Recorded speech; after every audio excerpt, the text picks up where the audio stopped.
Hello everyone, today we are going to be talking about how to build unshakable confidence. The advice today is not about looking people in the eyes, it's not about having a firm handshake or having your shoulders back or being calm or none of that you see on YouTube. It's something else. It's about how to rewire your brain. The presentation is going to be in the description in an extensive version. If you would like to know more, it's for free, download it.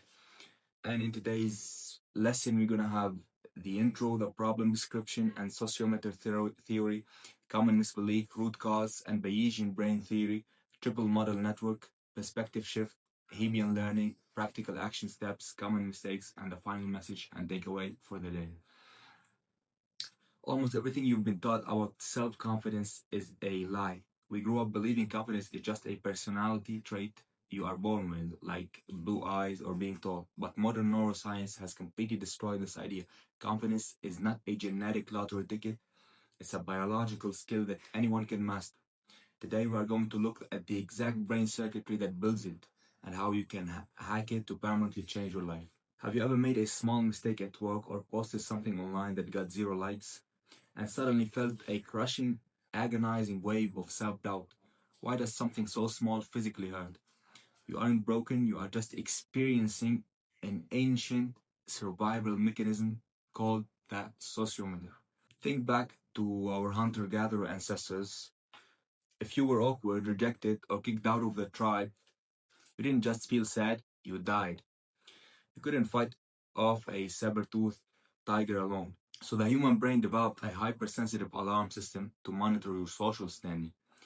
Think of your self-esteem like the digital fuel gauge on your car dashboard. You don't stare at the fuel gauge to feel a warm sense of pride that your tank is full. That gauge exists for one reason: to flash a blaring, stressful warning light when you are running on empty, so you don't break down on the highway. When you get rejected today, your brain's check engine light is flashing, screaming at you to fix your social bonds so you don't get eaten by a lion. Understanding this changes everything. That pain of self-doubt isn't a character flaw, it's just an outdated biological alarm clock ringing in a modern world where a bad social interaction won't actually kill you. So the common misbelief and the common solution people use today, when they feel this pain, they usually turn to the internet for advice, and they usually stumble into two massive destructive traps. Fake it till you make it, which is very famous one, and toxic positivity. Fake it till you make it can be a way to train your mind to believe you deserve a role or you are capable of achieving things beyond where you are right now. And that's okay. The problem, however, in the long run, it can also lead to imposter syndrome. Once you do succeed, you may start to believe your success isn't real, telling yourself, I just got lucky this time. That's when it becomes important to step in, take control, and consciously shift your thinking.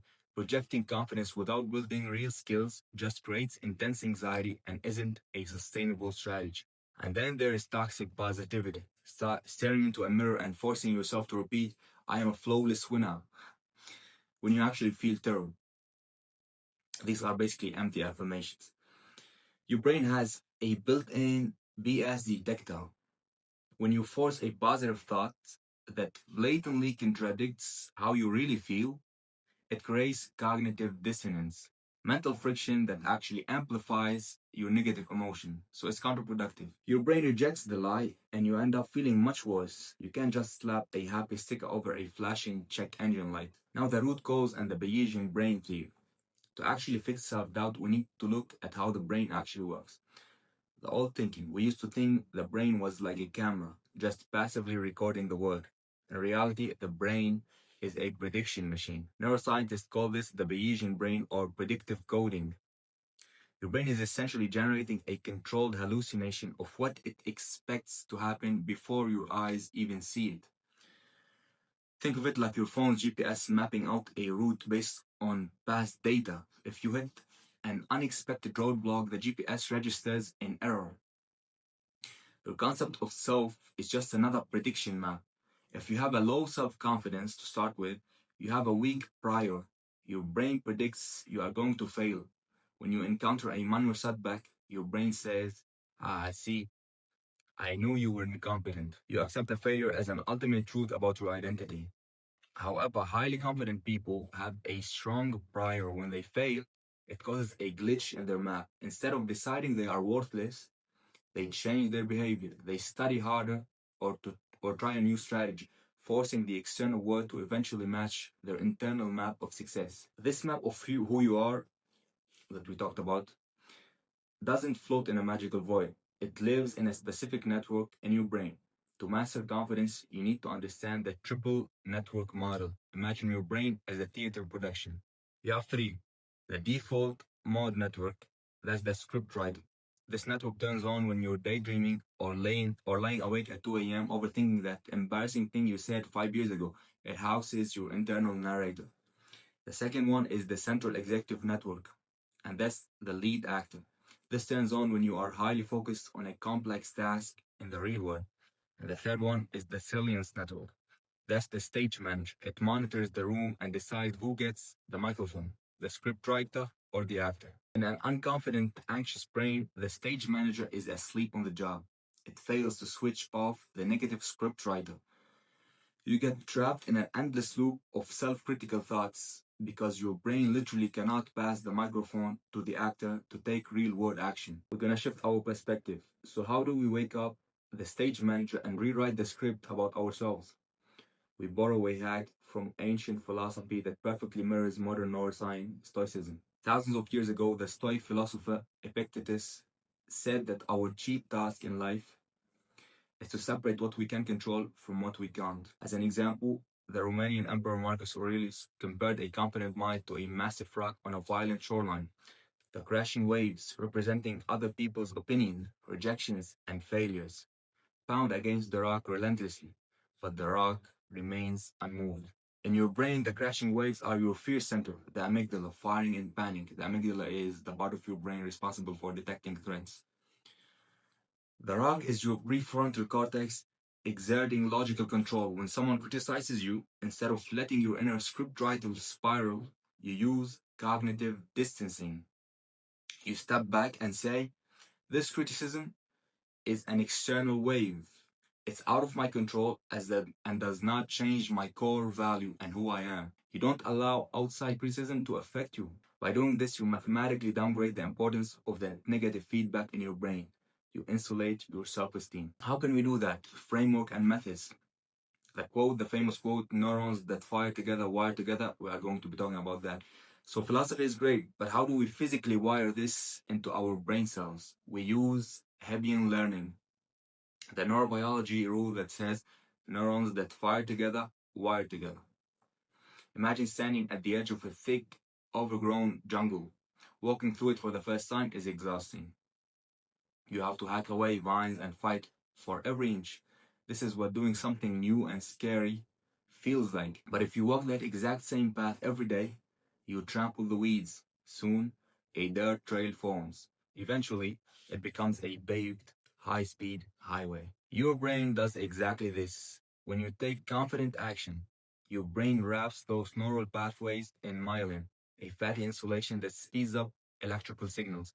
Over time, acting confident stops being a terrifying effort and becomes an automatic biological response. This is why action is much more important than just affirmation. To pave this pathway, psychologist Albert Bandura found we need 4 specific bulldozers. Number 1, mastery experiences, actually doing the hard thing and succeeding. This releases dopamine, which acts as chemical superglue, wiring the success into your brain. Number 2, vicarious experiences, watching someone similar to you succeed. This fires your mirror neurons, letting your brain safely map out success. Number 3, verbal persuasion, positive feedback from mentors that overrides your internal critic. And number 4, psychological reframing.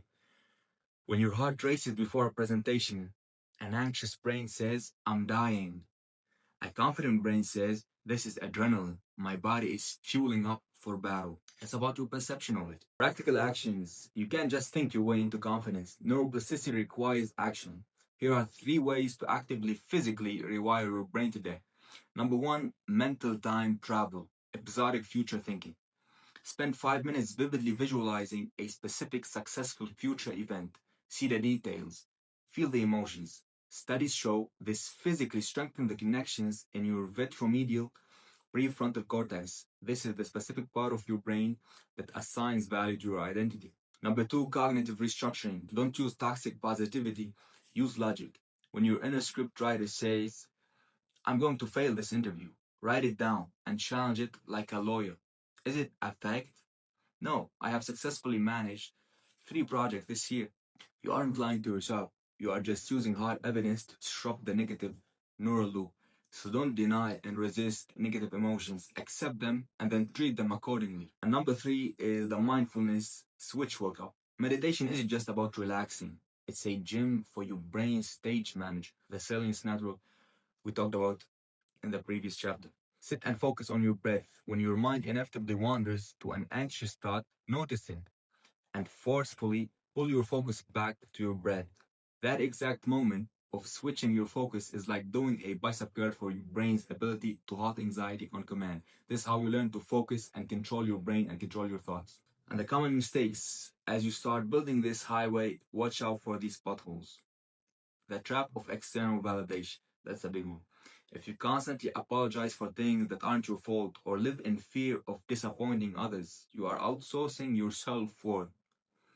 You are letting the chaotic external world dictate your internal map. True confidence is an inside job. Number two is avoiding discomfort. Avoiding scary things shrinks your confidence. Just like your muscles atrophy if you stop lifting weights, your courage circuits literally wither away if you avoid challenges. Action is the only way to build the mile-in highway. Beating yourself up for motivation is mistake number three, and the harsh self-criticism doesn't make you better. It floods your brain with stress hormones and paralyzes you. You cannot beat a nervous system into a state of confidence. Final message, your brain is not carved in stone. It's highly moldable clay. When that internal voice tells you you aren't good enough, it's not speaking an ultimate spiritual truth about who you are. It's just an outdated biological prediction running on a dusty old neural pathway. And because your brain is plastic, you have the absolute power to override that code. You are the architect of your own mind. By embracing discomfort, accept it, welcome it, do not resist it or deny it, challenging your inner critic with evidence, and taking action in the real world, you can tear down the fragile walls of self-doubt. You can build a robust, unshakable foundation of true confidence. Your brain is beautifully designed to rewrite its own story. You just have to be brave enough to pick up the pen. I hope this was helpful for today. I hope you start applying these steps. You can download the extended version of this presentation, which has a lot more detailed information about what we talked about. If you're also interested in self-development, mindset, relationship, fitness, and want to develop yourself, subscribe to this channel, and I will see you tomorrow.